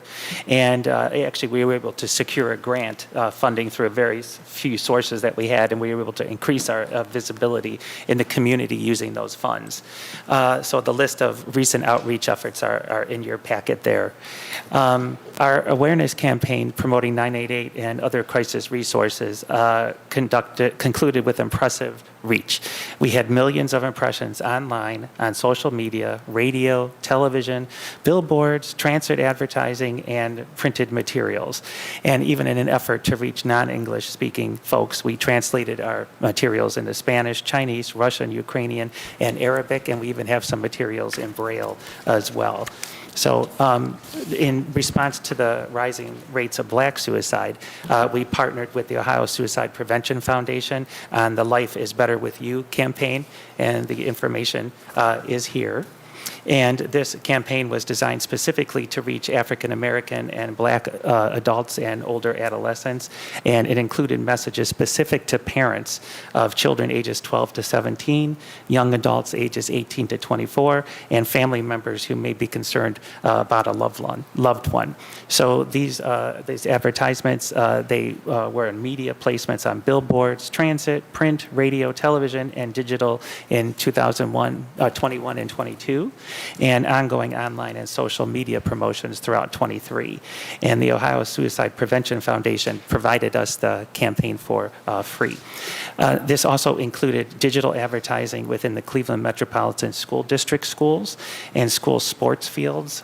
We had John Marshall, Roy Kidd, Bump Taylor, Colin Wood, and Dwayne Browder, Lonnie Burton.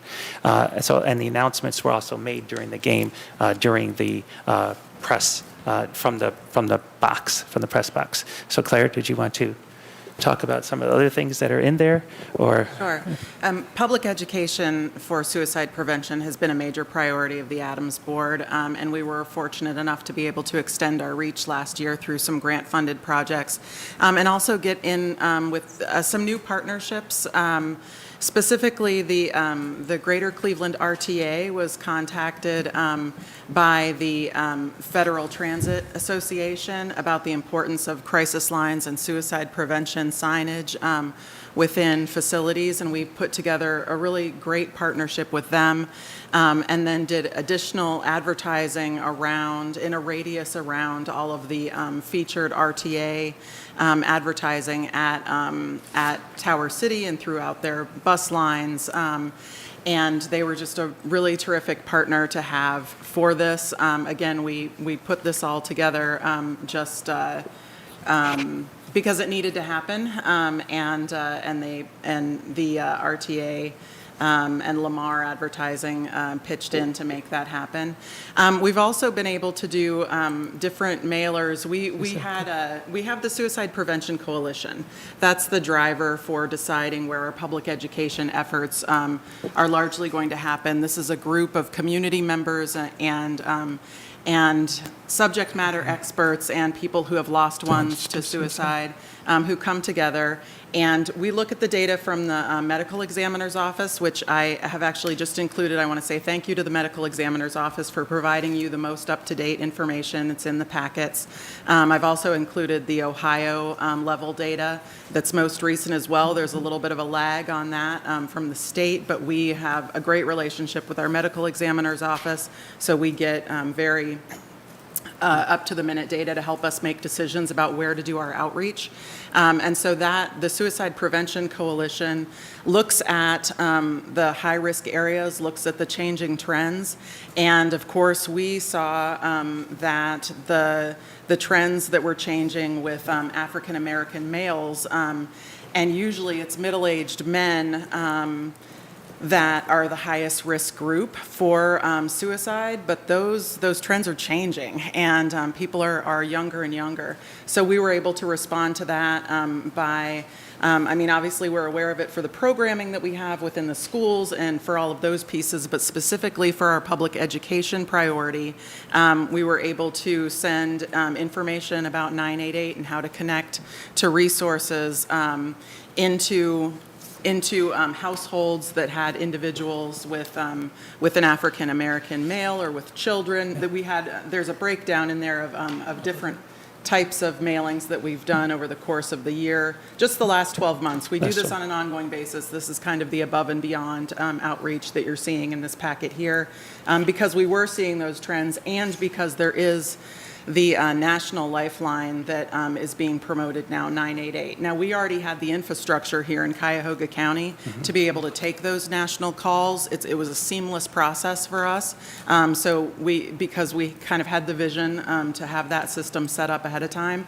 And so we were in really good shape to start that. And what we're noticing is that those numbers, those calls to that 988 line, the percentage of those calls coming to us, it's increasing each month. This is pretty new. We just really started promoting it harder this year, but we're seeing each month an increase in that percentage of calls that are coming to us from that 988. So Frontline operates 988, which was our 623-688 number, so we were lucky here in Cuyahoga County. So you're saying national, it's the national number, but the calls... It's the national number, right. but those are local They're calls routed that come local. to our local. So if you use the 988, you're connecting into local resources here. So again, that's just a huge benefit to the people who live here in Cuyahoga County that we have that system established. So the outreach that we do, we take a look at what's changing and within the Suicide Prevention Coalition, and then find those new partnerships, new connections, new ways of outreach to be able to get information and awareness to the groups that need them. Great, thank you. As always, very grateful for the Adams Board's work, and I really want to reiterate for the listening public that number 988. I hope in future years it's as well known as numbers like 911, and that is the centralized line for suicide crisis. I would like to pass it to Councilman Harsh. Thank you, Madam Chair. I just want to say quickly, if people are watching along at home or something, people who are survivors of suicide go through a lot of guilt. And I want people to know that if they're watching this, if somebody you love commits suicide, it's not your fault. And I think that we have a big problem in our society where we have this stigma and stereotype around suicide that brings shame to the people who loved people who died by suicide. And it gets in the way of us preventing this problem as we move forward. So I just want to put that out there. But I was talking to Councilman Starr the other day about mental health problems in our community. And I was telling about when I was a kid, I lived in a trailer park, and people were you had a lot of the problems you expected. A lot of negativity, a lot of substance abuse, a lot of very bad vibes. And when I was in high school, I hooked up with some rich kids and started hanging out at a country club. And I went to the country club, and people had very good vibes. People were very nice, they were very friendly, they were very happy, even if they had stressful jobs. And so I think there's a direct correlation between class and mental health. and income and mental health. And I just want to ask our panel of doctors and a few non-doctors, is the correlation between attempted suicide ideation and completed suicide with income correct?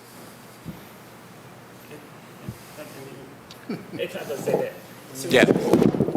Well, first of all, we have to point out that suicide, drug addictions, mental health issues, it doesn't discriminate against anybody, right? I mean, there are a lot of wealthy people who died by suicide, as we could, even see in the media, movie stars and things like that it happened to.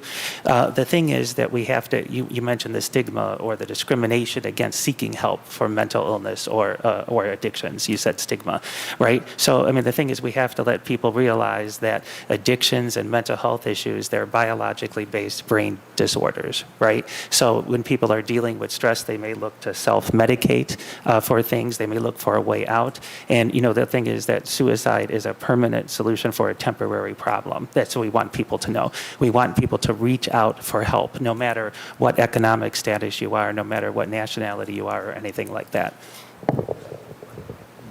So through the chair, but aren't we talking about jobs, transportation, and housing being risk factors for suicide as a lack of jobs, a lack of transportation, and a lack of housing? I mean, isn't this directly tied into class, like causing the stressors that often lead to this?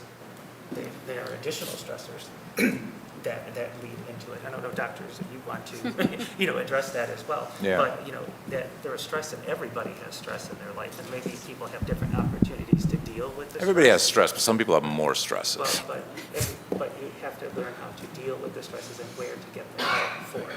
Okay. Yeah, I think the reality is that if you look at the statistics, somewhere around 70% of Americans have experienced poverty within a year. So that could be temporary unemployment, that could be going through divorce, waiting for getting onto Medicaid or some kind of social service program.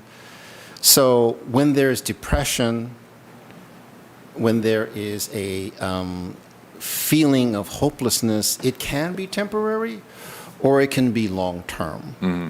So the class distinction you're making, Councilman, I think is an important point, but the class distinction doesn't distinguish when it comes to suicide ideation, and doesn't distinguish when it comes to substance use, and it doesn't distinguish when it comes to behavioral health.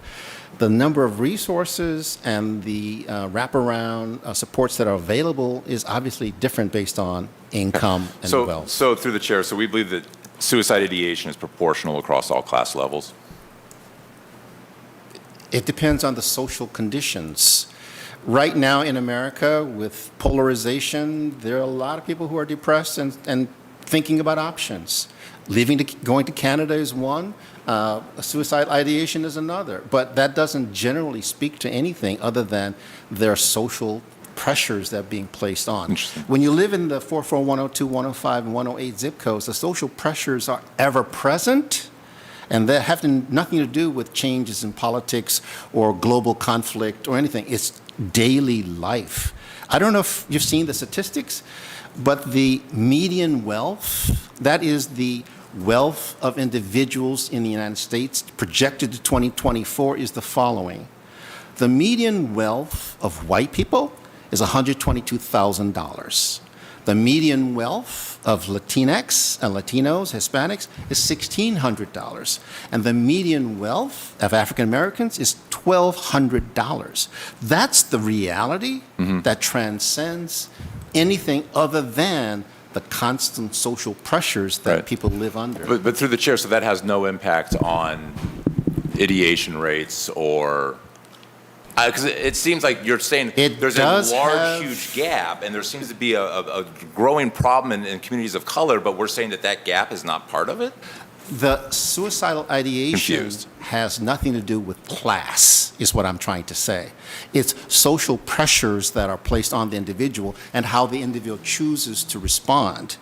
If they're better equipped to handle those social pressures, then those suicidal ideations can be addressed in a positive way, and there are good outcomes. If there are no supports and resources available, then those social pressures lead to suicidal ideation. Class distinction is independent. Are there pressures? Yes. Are there distinctions in certain socioeconomic statuses? Yes. Are there geographies where those social pressures are more present? Yes. But it has nothing to do with class per se. It is the broader social political environment that leads to pressures on individuals, and they choose or they choose not to act on those ideations. So this year, so far this year from the medical examiner, 167 individuals were lost to suicide. Of that 167, 57 of them were in the city of Cleveland. So what we're here, I think, talking about is that suicides are becoming more prevalent in the African American community than they have been in the past. Right. Just like we've seen with overdose deaths as well. Okay. Right? Okay. Right. And so my other question I wanted to ask, though, through the chair, so I have 3 kids. My girls are 11 and 9, and my son is 7. And my 11 and 9-year-old are fairly different from each other. One is very bright, optimistic, and very cheery, and the other one is sort of like a girl who's into dark things, and, you know, she likes scary movies and stuff like that. And, you know, they have the same parents, right? And they live in the same house. They sleep in the same bedroom, right? Same They're genetics. same genetic, right? And they're just different, right? Kids. But one of the things I've noticed that has affected one of my children and her friends is the prevalence of social media.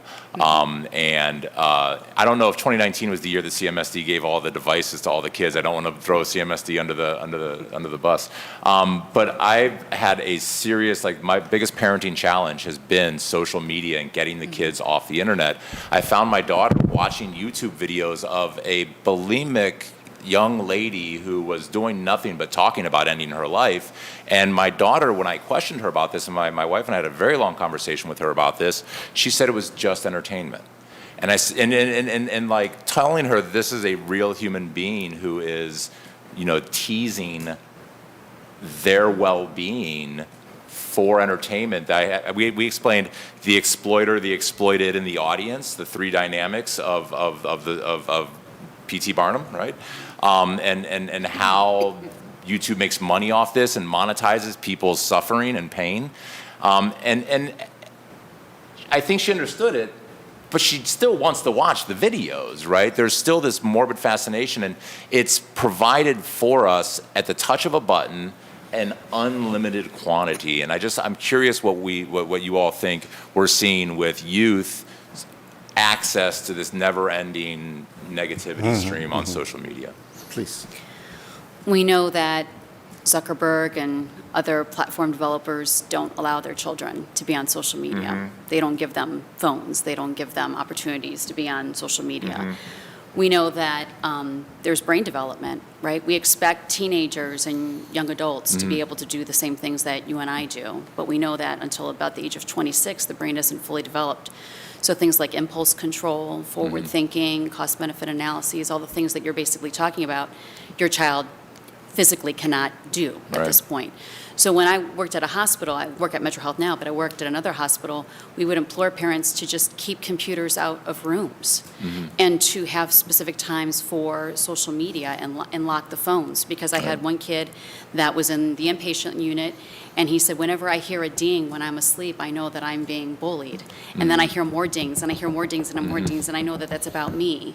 So there's ways that we can, I think social media can create community, but I think that we need to be active participants in that community. And I think a lot of parents don't necessarily, not you, of course. Yeah, no. But, But it's very telling, because we actually found that the solution was to literally unplug the internet. Yeah. When I leave for work in the morning, I take the router, I unplug it, and I hide it.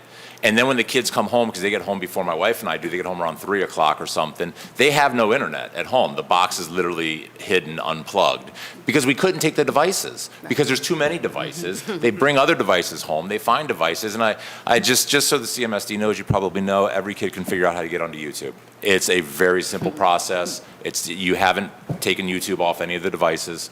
They all know how to do this. I'm somewhat impressed by their cleverness and somewhat mortified by their willingness to go search out this content.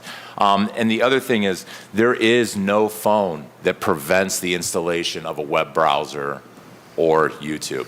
I can't give my kid a phone without giving them full access to the internet. And while CMSD does a really good job of keeping, this is a school-by-school decision. My kids' school, they lock their cell phones up the second they get there. They can't take them out until they leave for the day, and that is a school-by-school choice. But no manufacturer has made a phone that actually prevents access to the internet at all times. And therefore, I don't think that my children don't have a phone, they have a watch that makes phone calls, because I don't have a way to give them a phone that doesn't have internet access. And I worry a lot about, Yes. TV was bad 30 years ago, the internet.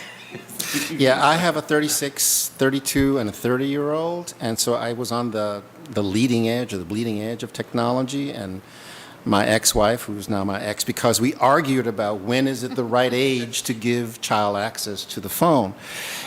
And national studies have been done, and to Susan's point, it is the parent and the adults who can teach discernment, who can help with making the right choices, because national studies have shown that for many children, the application, access, and the use of social media is community building. Today, in 2023, we don't engage in community building the same way because of the changes. You saw what COVID did. And Dr. Teitelbaum, you can probably speak to this for Cleveland school districts. My 30-year-old is a fourth grade teacher. Some of the kids actually flourished during COVID because they didn't have all the distractions in a classroom. They could focus, they had the iPad or the screen, they could interact. Other kids floundered because they needed the real in-time attention and personal one-to-one interaction. So, as you said about your three children being very different, my three children came from the same genetic cesspool. They look and act very different. And we have to figure out how to teach whatever our child is predisposed from terms of characteristics and personality, how to work with them using social media, the applications that are on the phones, et cetera.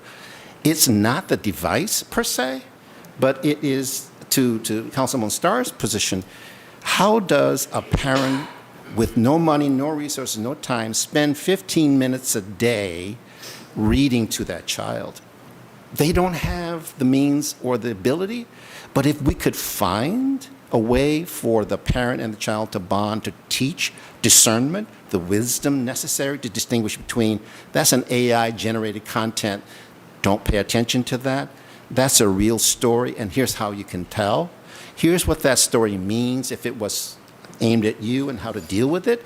Here's what I would do if someone were trying to cyberbully me. I mean, those kinds of conversations take adult interaction, adult experience to help discern. So that's what I would say. And through the chair, if I could just very quickly, the Surgeon General had at City Club, a discussion exactly about what you are talking about regarding the internet and the effects that it's having on mental health on girls. So you might want to look at that at some point in time.